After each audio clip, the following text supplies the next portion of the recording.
Hello दोस्तों, स्वागत है आप सभी का आपके YouTube channel your Diksha education पे।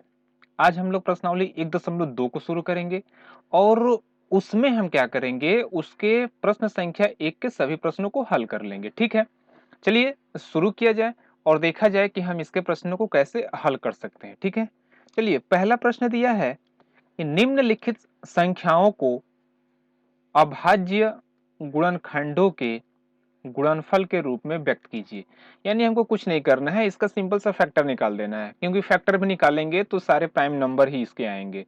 ठीक है, प्राइम फैक्टर से इसका निकलेगा। चलिए देख लेते हैं। तो हल में पहला का हम निकालेंगे, पहला दिया है 140। ठीक है, तो हमने क्या किया, 140 का फैक्टर निकाल दिया। फैक्टर निकालने की विधि क्या होती है, सबको मालूम है। सबसे पहले हम लोग 2 से स्टार्ट करते हैं और आगे संख्याओं को बढ़ाते जाते हैं। हमने 2 से इसको भाग दिया, 70 बार में 140 पूरा कट जाएगा। फिर 2 से भाग दिया 35। फिर हमने क्या किया, 5 से भाग दिया तो 5 7 35। फिर हमने 7 से भाग दिया, 7 एकम 7। ठीक है, यानी इसको हम क्या लिखेंगे, 2 गुणे 5 गुणे 7। ठीक है, अच्छा 2 चूंकि 2 बार है तो इसे और हम क्या लिख सकते हैं, 2 का पावर 2। 5 एक बार है तो 5 का पावर 1 और 7 एक बार है तो 7 का पावर 1। देखिए, 2 भी आपका प्राइम नंबर, 5 भी प्राइम नंबर, 7 भी प्राइम नंबर, इसलिए यही आपका क्या बन गया, आंसर। यानी 140 का क्या होगा, 2 का पावर 2, 5 का पावर 1 और 7 का पावर 1। चलिए दूसरा इसका प्रश्न देख लिया जाए, इसे इरेज कर देते हैं। दूसरा दूसरा दिया है दूसरा दिया है 156। सेम प्रोसेस, 156 का भी हम फैक्टर निकाल देते हैं। जब हमने 156 का फैक्टर निकाला, 2 से कटेगा, 2 सते 14 और 2 अठे 16। फिर 2 से, 2 तिया 6, 2 नवा 18। 3 से, 3 एकम में 3, तीतरी के 9। ठीक है, और फिर 13 से, 13 एकम में 13। ठीक है, यानी कि यह हमको क्या बन गया, 2 गुणे 3 गुणे 13। चूंकि 2 2 बार है तो इसे हम लिख सकते हैं 2 का पावर 2, 3 का पावर 1 और 13 का पावर 1। यही हमारा आंसर हो गया। ठीक है, आसान है। चलिए ठीक ऐसे ही 156 का निकल गया, तो अब आगे हम देख लेते हैं। आगे हमारा तीसरा क्या दिया है, तीसरा हमको इसका दिया है 3825। ठीक है, 3825 हमने क्या किया, 3825 का फैक्टर कर दिया, इसका हमने गुणनखंड निकाल दिया। ठीक, सबसे पहले 2 से चेक करेंगे, 2 से कटेगा नहीं क्योंकि इकाई के अंक पे 5 है। ठीक, तो हमने क्या किया, देखा कि 3 8 3 11, 11 2 13 और 13 5 18, यानी कि सभी अंकों का योग यदि 18 है तो वह 3 से विभाज्य है। तो सबसे पहले हम क्या करेंगे, 3 से इसको विभाज्य करेंगे। 3 एकम में 3, 3 दूनी 6, 3 सत्ते 21 और 3 पाँचे 15। चेक कर लीजिए। फिर हम 3 से करेंगे, 3 चौके 12, 3 दूनी 6 और 3 पाँचे 15।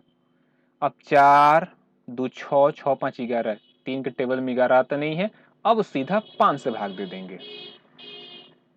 5 9 8 40, 5 5 25, फिर 5 से, 5 एकम में 5, 5 5 25,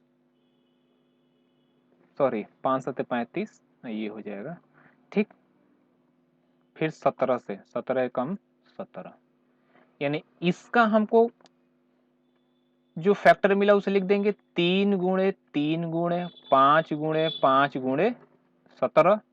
ठीक, चूंकि 3 2 बार है, 5 2 बार है, इसलिए हम लिख देंगे 3 का पावर 2 गुणे 5 का पावर 2 और 17 एक बार है तो 17 का पावर 1, और यही हमारा क्या हो जाएगा, इसका आंसर हो जाएगा। ठीक है, यानी ये रहा हमारा तीसरे का अभाज्य गुणनखंड। चलिए अब चौथा संख्या ले लेते हैं। चौथा संख्या हमको क्या दिया है, चौथा संख्या हमको दे रखा है 5005, 5005। ठीक है, अब हम क्या करेंगे, 5005 का भी फैक्टर कर लेते हैं, यानी ये रहा 5005। जब हम 5005 का फैक्टर करेंगे तो हम सीधा सीधी देखते हैं कि 5 से कट जाएगा। 5 एकम में 5, 0 0, 5 एकम 5, 1001। 1001 को यदि हम चाहें तो 7 से डिवाइड करेंगे तो शायद ये कट जाएगा। चेक कर लेते हैं। 7 एकम 7, ठीक है। 7 एकम 7 3 और 7 चौके 28 2 और 70 के 21, ठीक है। 143, 143 7 से नहीं कटेगा लेकिन 13 से कटेगा। 13 एकम 13, 13 एकम 13 और फिर ये 11 से कट जाएगा। 11 एकम 11। इसको अरेंज कर लेते हैं तो इसका फैक्टर क्या मिल गया?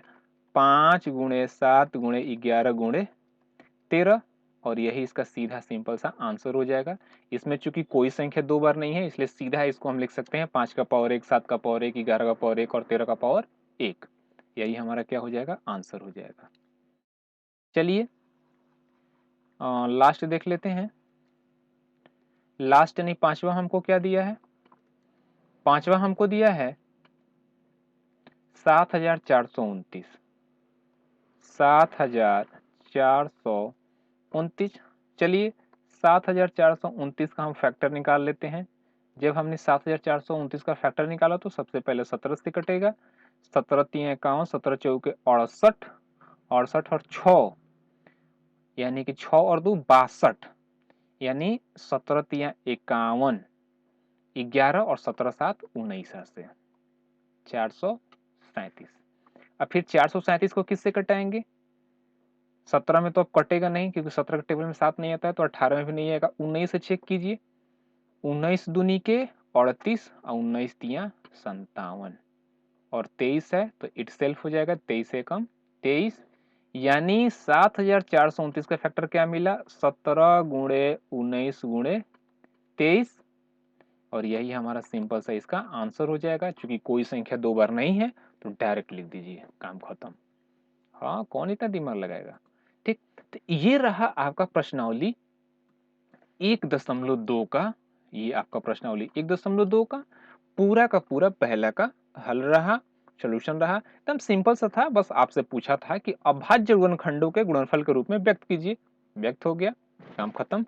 और यही आपका फाइनली सोल्यूशन हुआ। अब हम क्या करेंगे अगले लेक्चर में? प्रश्न संख्या 2, 3, 4, 5, 6 जो है उसको अब हल करेंगे, ठीक है। तो यदि आप चैनल पर नए हैं तो चैनल को सब्सक्राइब कीजिए, बेल आइकन को दबाइए जिससे कि आपको नोटिफिकेशन मिलती रहे और लाइक और कमेंट करना ना भूलिए, ठीक है। धन्यवाद दोस्तों।